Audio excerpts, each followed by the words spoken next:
साथियों नमस्कार। आज का वीडियो का मुख्य विषय है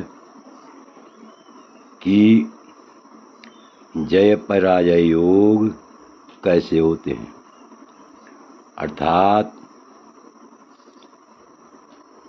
हार जीत के योग कैसे होते हैं।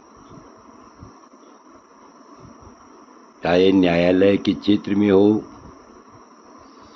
चाहे शत्रुओं के विषय में हो, या जीवन के किसी भी क्षेत्र में मनुष्य की किन ग्रहों के कारण हार होती है तथा कैसे ग्रहों के कारण जीत होती है।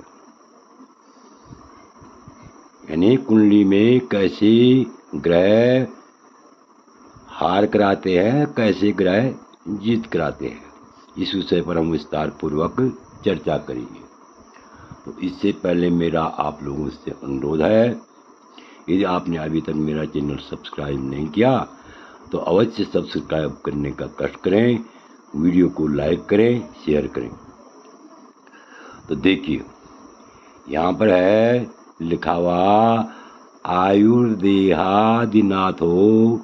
निधन रिपु गतो हीन वीर्यो प्रसूतो संग्रामे कीर्तिशीषम व्रजति बलयुतो तो तदात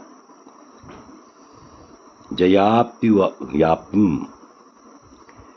शुक्रेणांदोलिका या तनु द्वितीयतो बाहनस्ताथ नाथो मूर्तो दंता वलेन्द्रे रथ चात जयो वाजिवाहे। तो सबसे पहले हम देखेंगे यानी जय के योग अर्थात विजयी योग, शत्रुहंता योग। शत्रुहंता योग के बारे में हम बताएंगे, तो ध्यान से सुनिए। यदि तो यहाँ पर तो लिखा हुआ है, तो किसके बारे में लिखा हुआ है? आयुर्देहादिनाथो, आयुर्देहादिनाथ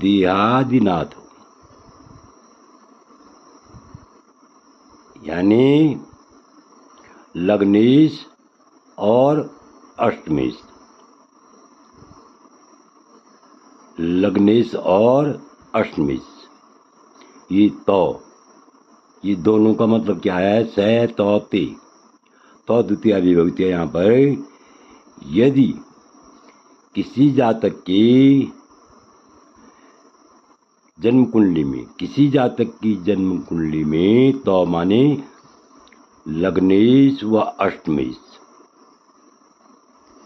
लग्नेश व अष्टमेश बलवान होकर अष्टम भाव में स्थित हों, अष्टम भाव में बैठे हुए हों, तो ऐसे में वह जातक, ऐसा जातक यानी विजयी होता है। क्या होता है? विजयी होता है। चाहे वह चुनाव लड़ रहा हो तो सरलता से विजयी घोषित हो जाता है, चाहे वो केस लड़ रहा हो, न्यायालय में केस लड़ रहा हो, वहाँ भी जो है वो सुगमता से केस जीत जाता है। चाहे वो न्यायालय में केस जीत रहा हो तो वहाँ भी जो है वह जो है विजयी घोषित हो जाता है, अर्थात जयावाप्त्यम, विजय प्राप्त कर लेता है, न्यायालय में उसकी जीत हो जाती है। चाहे वह चुनाव लड़ रहा हो, चाहे वह किसी जो है प्रतियोगी परीक्षा में भाग ले रहा हो, चाहे शत्रु के क्षेत्र में हो, शत्रुओं को नाश करने के लिए ऐसा जातक पूर्ण रूप से क्या रहता है? सक्षम होता है। आगे देखिए, शुक्रेणांदलो का यास्तनु कोई दुयतो बाहनस्ता स्थान या नाथो। यदि चतुर्थेश शुक्र से युक्त होकर, चतुर्थेश शुक्र से युक्त होकर लग्न में हो, कहाँ हो? यदि चतुर्थेश, चतुर्थ स्थान का स्वामी शुक्र से युक्त होकर लग्न में हो, तो मनुष्य, ऐसा मनुष्य भी जो है सुगमता से, सरलता से किसी भी क्षेत्र में विजयी घोषित हो जाता है। चाहे परीक्षा के क्षेत्र में हो, चाहे युद्ध के क्षेत्र में हो, चाहे न्यायालय के क्षेत्र में हो, किसी भी क्षेत्र में वह क्या करता है? विजयम वाप्यम, विजय प्राप्त कर लेता है। और आगे लिखा हुआ है, यदि लग्नेश चतुर्थेश, वह चंद्रमा लग्न में हो, क्या हो? यदि मूर्तो, मूर्तो का मतलब लग्नेश और चतुर्थेश, या वो और चंद्रमा, यदि लग्नेश चतुर्थेश व चंद्रमा कहाँ हो? मूर्तो, लग्न में हो, लग्न में हो, तो ऐसा मनुष्य भी विजयी घोषित हो जाता है। यानी जीवन के किसी भी क्षेत्र में, चाहे न्यायालय के क्षेत्र में हो, भगवान न करे उसको न्यायालय में जाना पड़े, तो वहाँ भी वह विजयी घोषित हो जाता है। यदि कहीं प्रतिनिधित्व कर रहा है किसी क्षेत्र का और वहाँ चुनाव लड़ रहा है, तो वहाँ भी जो है वो विजयी घोषित हो जाता है। कुल मिलाकर के ऐसे जातक के क्या होते हैं? शत्रुहंता योग होते हैं और विजयी घोषित होकर के वह यानी अनेक प्रकार की वाहनों से युक्त होता है, धन संपत्ति से युक्त होता है। तो यहाँ पर जो है, यहाँ पर वाजिवाहे लिखा हुआ है। वाजिवाहे शब्द का मतलब ये यहाँ पर वैसे ये है कि घोड़ों की सहायता से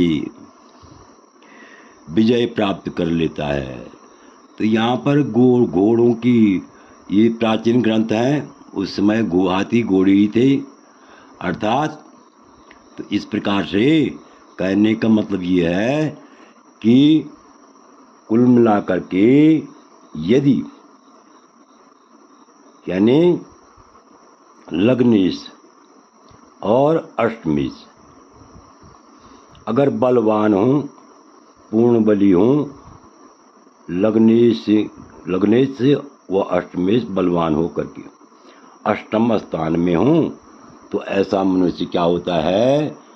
विजयी होता है। इसमें कोई संदेह नहीं है। जीवन के किसी भी क्षेत्र में वह विजय प्राप्त कर लेता है, चाहे शत्रु के क्षेत्र में हो, चाहे न्यायालय के क्षेत्र में हो, चाहे युद्ध के क्षेत्र में हो, चाहे चुनाव आदि या प्रतियोगिता परीक्षा आदि के क्षेत्र में हो। यानी ऐसे मनुष्य के विजयी योग होते हैं। इसमें जो है कोई संदेह नहीं है। तो आशा है कि आप इस वीडियो को भली बात समझ गए होंगे। आपसे अनुरोध है, यदि यह वीडियो अच्छा लगे तो मेरे चैनल को अवश्य सब्सक्राइब करने का कष्ट करें, वीडियो को लाइक करें, शेयर करें। वीडियो देखने के लिए बहुत बहुत धन्यवाद।